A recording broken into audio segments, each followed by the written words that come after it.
So as the mayor noted, we're switching it up a little bit. We're going to pivot. Originally, we had shared that we would have about a reception for the first half hour, but considering that everybody's already in the room, we're going to move forward with the presentation. We'll have an opportunity to do questions and answers, and we'll have staff that will have microphones that will go about. I'm certainly here. We have a variety of staff members here to answer any questions should you have any.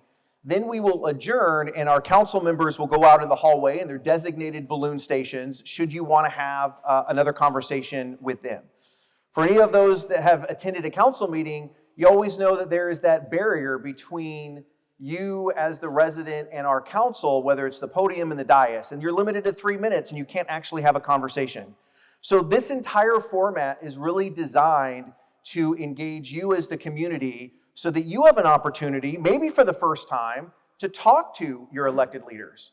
Or you have all of your department heads from the various departments in the city to be able to engage with them. Okay, so that's the idea for tonight.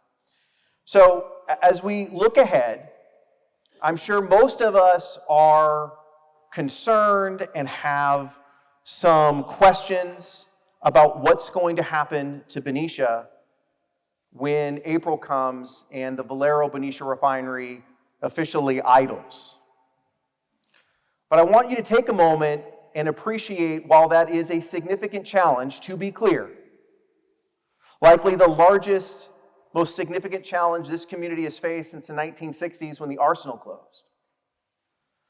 But like that moment in the 1960s, we also have a great opportunity to write Benicia's next chapter. And I can tell you as a staff person and a longtime resident, while it is a little disconcerting to have to face this challenge now, especially considering after everything we have been through the last couple of years, as a city manager and a resident, it's not lost on me the powerful opportunity we all have to write the next chapter for Benicia for the next generation. And it's going to take all of us to be able to do that. This slide is deliberate because I'm sure for many that are impacted by Valero's closure, and there's no one in this town that cannot be because of its significant size and contribution that it has made to this community, before that Exxon and Humble. But this slide demonstrates a couple of things. The sunrise will still come up tomorrow. It is not falling, the sky. And it highlights a bridge. And that's going to be a theme that we have used over the last few years to talk about how Benicia has moved from structural deficit to not investing to our infrastructure to doing the things necessary to get us to a better point. So I want you to keep that in mind tonight. Because the goal of tonight is to assure everyone in this room that you walk away with a sense of calm, a sense of clarity, and an understanding that the services that you rely on will still be here after April. We have a lot of work to do to make sure that we can continue those services past the summer of 2027. But for at least the next 18 months, we can all rest assured that we are going to do everything we can in the city to maintain the level of services that we have all relied upon. And we're going to explain how we're going to do that tonight. So before that, I want to take a moment to really highlight the things that we've been working on since the April announcement. Immediately after the announcement, your 5 elected officials had 5 separate task force. We called them the ACT task force. It was about looking for we had the A. So, it's going to come to me. So you had collaboration and transition. And these are things, advocacy, thank you. So the advocacy, collaboration, and transition. These were the things that our 5 council members worked within our community, to our business community, our nonprofit community, to understand what was the impact of Valero's loss. We looked with potential development, with Signature Development. I'll talk about them in a moment. We worked with the California Energy Commission, and I've been up there every month since April. We've also worked with a variety of partners to really ascertain what is going to be the financial harm to Benicia. Contracting with HDL, we had a report in November of last year really highlighting the impact to Benicia as well to the regional economy. In December, we had two major reports regarding potential Valero reuse and the work that we've already done on port modernization, which happened actually prior to the Valero announcement. And we highlighted this actually last year. Your city staff was able to achieve a $750,000 grant to look at port modernization. And when April happened, we pivoted a little bit to look at a Valero reuse. Right, and you can see on the slide behind me the cadre of various stakeholders and partners that we're working with to get those answers. You'll also notice that we've worked with a variety of partners to explore the answers on what's next and needed for remediation. We have more questions than answers, but we're putting together a very good technical team to get those answers and lay the groundwork for the city. So now let's look ahead at what the problem is. This was highlighted in the HDL report. And so what is behind me is the revenue loss to the city of Benicia, right? The corporation of Benicia. What's important to know about these numbers is this isn't just Valero, right? It's the other economic activity that Valero will create or produce, in particular in our industrial park. But all told, right, we have a loss of property tax revenue. We have a loss of utility users tax revenue of about $4 million. And for those wondering, what is that? That is the tax on PG&E, on energy, right? So that's the single largest revenue loss that we're going to see from Valero. We also are going to see a loss of transient occupancy tax. Why is that? Well, because Valero has a lot of contractors, and when the contractors come to work at the refinery, they stay in the hotels. You're also going to see a loss of sales tax, not because we get any sales tax from any of the sale of gasoline from the refinery. We get sales tax from the businesses in the industrial park that produce a widget, a pipe, a valve that they sell to the refinery. Now, all told, that is a significant loss of money to our general fund, about $7.6 million. On the bottom, you see the loss to our utilities. Benicia is unique. We're one of the few communities that has our own water and wastewater. There's nearly a $3 million loss of revenue to our utility side with Valero's idle and closure. Now, what's important to know about this is it's a projection, and it's really a worst case projection. It assumes everything hits bottom immediately. That's not the reality of things. But it can be assumed that at a certain point in time, this is the ultimate revenue loss for the city. What we don't yet know is when does that actually hit the books. Okay, now we're going to talk a little bit more about where we think those numbers are going to hit. But that's kind of worst case scenario as it is for the city. I want to remind this community, as I highlighted in the beginning, of that metaphor and image of a bridge. And for those of you that have participated in city engagement in the past, you will know that we have talked about our resiliency bridge in the past. How do we bridge the fact that this community has not grown for 25 years, that we do not have the revenue streams to support existing services? And so what have we done from 2023 until now? Well, we have built a bridge on 3 pedestals: of cutting costs, of facilitating smart growth, and seeking local investment. And so I want everyone in this room to have confidence that we had to tackle a $6.5 million structural deficit, and we did that. We can tackle the deficit that Valero is going to put forward as well, because we're currently living it. So let's talk a little bit about smart growth first. Now, it's important to know that this is the one pillar that we have the least amount of control on and takes the longest. Yet, we're going to see something unique in Benicia's history that we haven't seen in the past 25 or 30 years, and that's actual development. What we've done as a community in the past 3 to 4 years is we've done what we can with code improvements, rezoning, right? Working to do things to facilitate the future development that we know that's coming. And so on the horizon, we know that a week after Valero made their announcement, they made another announcement about the partnership with Signature Development Group. This is a reputable California company that does redevelopment around the state. They're based out of Oakland. Now, what's important about that is Valero did not wait till this year or 5 years from now, putting up a chain link fence to start thinking about what that 900 acres could be. And since April, the staff of Signature Development have been meeting with city council members. They've been meeting with city staff. They're just doing their due diligence. We have no plans yet, but they're getting information from this community to develop what a plan could be. And they have shared with us that it is their hope to drop an application for review in late summer or fall of 2026. Now, this is important because as we look on the horizon, we know that change is coming. So I want you to hold on to that thought for a moment because it's important on how we approach the challenge. I noted earlier about our port modernization. Benicia has a great asset in that we are home to a deep water port, right, operated by Amports.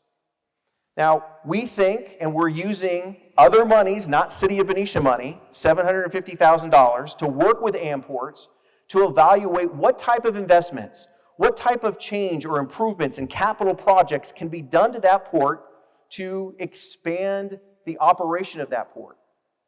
So that is happening now, and just so happens that with the change of Valero, we're looking at that as well. That is a major asset in Benicia. We're one of the few communities that has a deep water port, access to rail, access to 2 freeways. With Valero's departure, we are now going to have a surplus of power and water unlike anywhere in the state of California. These are all real assets. Now, in addition to Signature Developments, no matter one's opinion about this development, Rose Estates, the 540 plus acres, we have an active application that developer has submitted with the city. They've been working at this for some time now. They are in environmental review as we speak. There will be a point, probably later this year, maybe early 27, where that review will be complete and there'll be a public process to look and discuss and talk about that. Now, this presentation is not about Rose Estates, and there'll be other opportunities to talk in depth about this project. But what I want to make very clear to this community is that is not city property. We do not own it. And they have, utilizing the California law called Builder's Remedy, they are able to put forward a residential application even though it is zoned industrial and commercial. And the city of Benicia does not have any land use authority on that regard. Now, later at some other point, we will talk more in depth about this project. The point of noting it, though, is that it's something that's going to happen in Benicia that we haven't seen in years. And this informs, as we look out into the horizon, on our projections. Now, here's what else is happening in Benicia. We have other potential development sites, right? When we adopted our housing element, which is required by state law every year, we have to identify certain locations, we have to rezone it to allow for housing opportunities. So behind me is the Yuba, that's down by the water, that's owned by Amports. It was industrial land, it's been rezoned to residential. Amports is working on a developer, we have no application yet for it. We do have an active application for Jefferson Ridge, and that's moving forward. We also are working as a city with a company called Eden Development for senior housing on city property. In fact, right across the street from where we stand and over by the senior center and library parking. Now, here's what's interesting about this. 5 years ago, 10 years ago, any one of these projects, certainly Rose Estates, would have been the single biggest issue in Benicia. For anyone that's lived here would know that's the case. And it's almost secondary now because of the weight of everything that we're dealing with. But why is this important? Because as we look out on the horizon, we know that change is afoot, and we know with potential development, if done correctly, has the opportunity to improve our revenue. It's not as though Benicia, when we look out 5, 10 years from now, is going to stay exactly the same as it is today. If that were the case, my recommendation to this community and the city council would be altogether different at the end of this presentation. So hold on to that thought. So now let's talk about cutting costs for a moment. For much the past 2.5 years, this community has had to bear down and make sacrifice in order to get us to a better place. And in fact, we're all kind of living that right now as we're in a room that's missing 3 lights. Here's why we're missing 3 lights, right? We have 2 full-time facility maintenance staff for all of the buildings in the city of Benicia. That is not sustainable. We currently have right now just over 200 full-time city employees. A few years ago, it was 235. We've had to work with less to maintain and keep costs down as we get through a challenging structural deficit. And the structural deficit is due to the limited revenue sources we have. And I'm not going to belabor a point that we've talked about for 2.5 years, but I will simply highlight this single fact. More than 42% of all of our single-family homes have not turned over in more than 35 years. Property tax is the single largest revenue source to the city of Benicia. And if properties do not turn over, as we are all aware because of Prop 13, right, homes that were sold in the 70s, 80s, 90s were at that basis. You can only go up 2% a year. So we are trying to operate a city in 2026 from revenue from 1980s. It's very difficult when 41% of your properties are locked in that way. That is, in a nutshell, why are we in the position we're in and what we've been doing for 2.5 years. So we've had to address cutting costs. We've cut programs. And before this city went to our voters to ask for more money, we made these cuts first. There may be necessary for us to continue to do more cuts. You saw the potential revenue loss to our general fund of $7.6 million, and that doesn't account for inflationary costs. Now, we're going to talk in a moment about how we're going to bridge that gap between now and July 1 of 2027, but we need to make sure that we are prepared as a community to evaluate the programs and services that we provide. Now, instinctively, we all know in our gut the services that we use as individuals, but how as a general community and as a council, we're going to make informed decisions. So we're deploying a resource called priority-based budgeting. It takes the services that you all receive, and it defines them on a programmatic level so it's more understandable instead of looking at a line item in a budget. It then costs those programs, and then it will score those programs based on the city's strategic goals and a variety of other metrics, such as, is that program mandated? How many people does it serve? Do we get any cost benefit from that program? Is the program increasing or decreasing in use?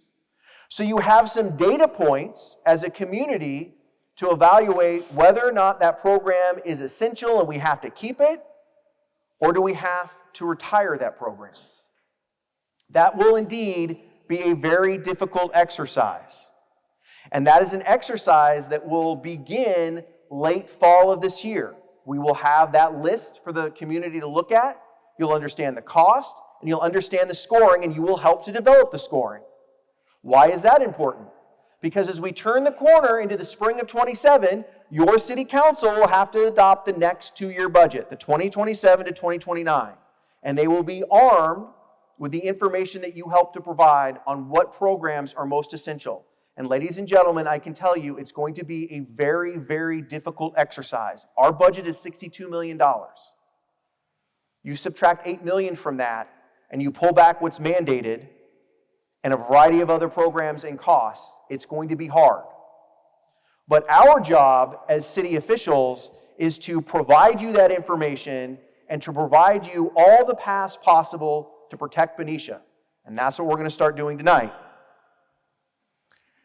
So the last investment, for which this community has been overwhelmingly responsive. Since we talked about our structural deficit, we've laid out a scenario to increase and create new revenue streams to address the services and infrastructure that we rely on. And in almost all cases, this community has voted to support the initiatives behind us. But we're going to need to seek additional dollars in order to make up for that lost revenue from Valero. Now, how are we going to do that? Well, before I talk about new taxes, I'm going to talk about the Air District. Some of you may be aware that a few years ago, there was a settlement agreement between the Valero Benicia refinery and the Bay Area Air District. It was $82 million, the largest in the history of the state of California, of which remains about $60 million, right? The Air District had to pay their costs and legal fees. So there's $60 million that remains.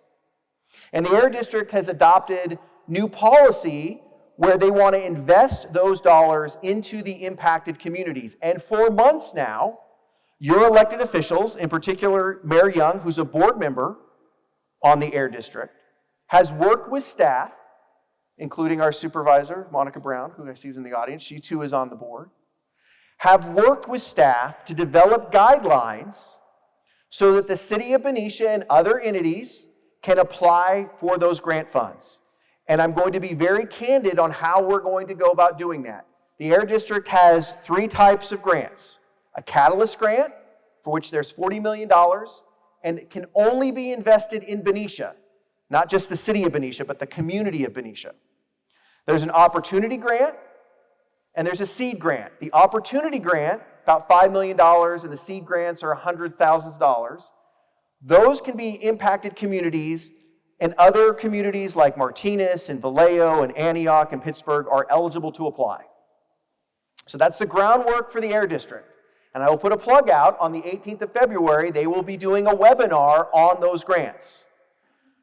The city of Benicia will be putting in multiple grant applications for use of those funds. Now, to be clear, those funds have to support the Air District's mission of public health, of addressing air quality and emissions, and addressing transitioning one's economy from petrochemical to a just transition to a new economy. Those are going to be the 3 areas for which this city will be putting in for those grant funds. And this is how we're going to do it. We're going to put in for at least $25 million for the Air District to support existing programs in our general fund to relieve the general fund of the cost of supporting those programs. We will then be putting in $12 to $15 to $18 million on a variety of other projects that are going to promote those initiatives. So why that's important is if, let's assume worst case scenario, we have a $7.6 million hole to fill, can we get $5 million a year from the Air District over the next 5 years to give us some breathing space and some time to get to redevelopment? So that is a major initiative that we are going to be working, and it's all hands on deck. We've contracted with a company called Townsend. They're working with staff. We've been working for months to identify programs and costing to fill out that application, which was due in May, and we will get announced of the award in September of this year, with likely payment sometime in 2027. Okay, so that's the timeline for the Air District. Additionally, there'll be an opportunity for the community to look at local investment. This is not new. Back in 2023, 4 years ago, the city of Benicia kind of outlined a 4-year plan on what we needed to do to address our revenue shortfalls. So this is not new behind us. We said in 2023 that in November of 2026, we would be bringing forth an update to our business license tax. Why? Because it's been 23 years since this community has updated the business license tax. So we are in the process now of working on various models that will be reviewed in the upcoming months with EDB and the community for the community to take a look at and vote on in November of 2026. The council already authorized staff to work on this a year ago. So again, nothing new. And what's the second item behind me? Well, it's something that may sound familiar, right? It's the property transfer tax. And you may think, gosh, that does sound familiar. Didn't we already vote on that and we overwhelmingly defeated it? Yes, Benicia did. But let me share with you a little bit of the insight that we could not share 2 years ago. Right? The transfer tax, and a piece of that, again, only charter cities can enact a transfer tax. Benicia is a general law city. That means that we're governed by the government code in Sacramento. So the only way that we can enact a transfer tax is we have to first enact a charter city that gives us that power with the limited power of a transfer tax. So that's a technical piece that's important for everyone to know. But let's talk about the transfer tax now. This is a tax that occurs when you sell your property. So it's only that one time, right? It's not every year. You sell a property, and a transfer tax is then deposited to the city. Now, it is not my recommendation as staff to take forward to the city council or the community the same proposal that we had 2 years ago. But what we do know now, and all of us know now, is there is actually, right, there's something afoot with the 900 acres of Valero. We know that there's going to be development on Rose Estates. There's a lot of new development that will be happening in Benicia, and there are investment dollars that would be lost if we don't have that on the books. So, the proposal that staff will be recommending to the city council in the coming months will be a transfer tax, but there will be a caveat that any property built after 2027, that tax starts at $1. So anything not here yet, if they come in, they're going to pay an entry fee into Benicia. If you are an existing property, we're going to look to define what that number is going to be. So for example, is it going to be $1 million, $1.1 million, $1.2 million, $1.3 million? We're going to try to find a number that insulates many of our current residents, because we heard you, right? There is concern about folks on fixed incomes having all of your resources tied into your property. So we don't want to make that harder on our existing residents, but we want to make sure that if new homes get built, that we capture those dollars so they can be invested back into Benicia. Now, the council hasn't voted on this. They need to consider it, but it's something that staff is going to have them review later this year.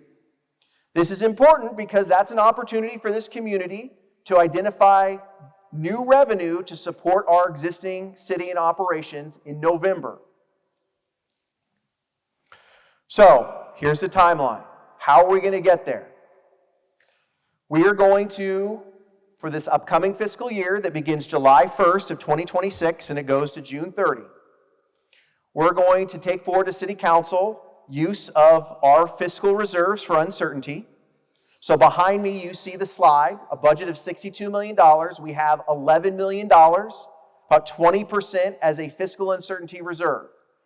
We think we may need to apply $3.5 to $4 million of that this upcoming fiscal year to get us through. Now, if there was ever a time to utilize your savings account in fiscal uncertainty, I would argue the loss of your single largest taxpayer is a good place to start. But there's more to that story, right? We want to make sure that when we are addressing and providing services to our community, that we are measured and methodical. And we highlighted a variety of things that are going to happen this year. We don't know the outcome of the Air District grant until September. We're not going to know the outcome of this community's desire to have further investment until November. We're not going to have our priorities identified within our programs until later of the fall of this year.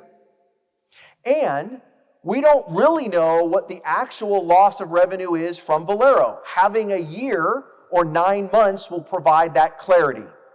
So we have to identify the problem we're trying to solve, and right now it's a little nebulous. We'll have a better idea this time next year. We'll also have a better idea of the different revenue streams that could potentially come into this city. And you all we all, as residents of Benicia, will be able to weigh in on what programs are most important to us. Then that challenge will happen next spring when the council has to adopt the 27-29 budget. And that will be the new Benicia for a handful of years. Now, I highlighted the purpose of development for a reason. Because, ladies and gentlemen, if we did not have the potential development and redevelopment of Signature, if we did not have the pending development of Rose Estates, if we were looking out on the horizon and this was the Benicia that was going to be the Benicia 5 years from now, my recommendation to council and this community would be rip off the Band-Aid, let's just deal with our new reality.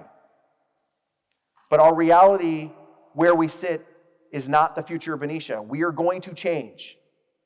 And because we're going to have that change, we can at least project that we can probably sustain much of the services that we enjoy, because as a manager, I can tell you, to gut our services only to bring them back 5 to 7 years from now would be more expensive and detrimental to this community.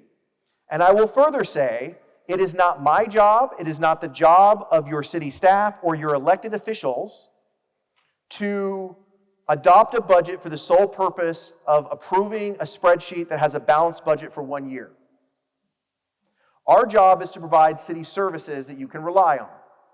It's to give you information, though, to make sure that you can sustain those services moving into the future.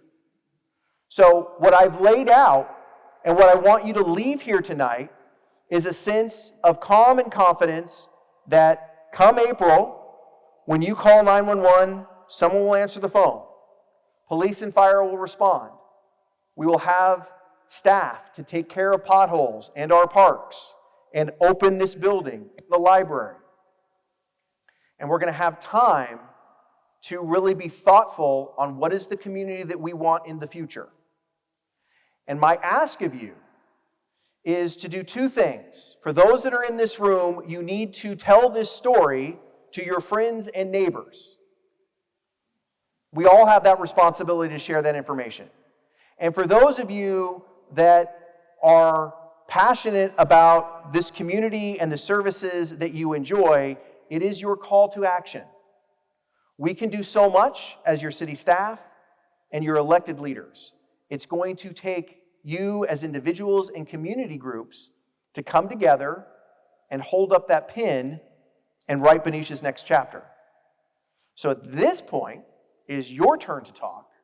And so we'll have staff that will have questions. So raise your hand. I will come in and Jeremy will have the mic and he will bring you a mic because we want to make sure everyone can hear.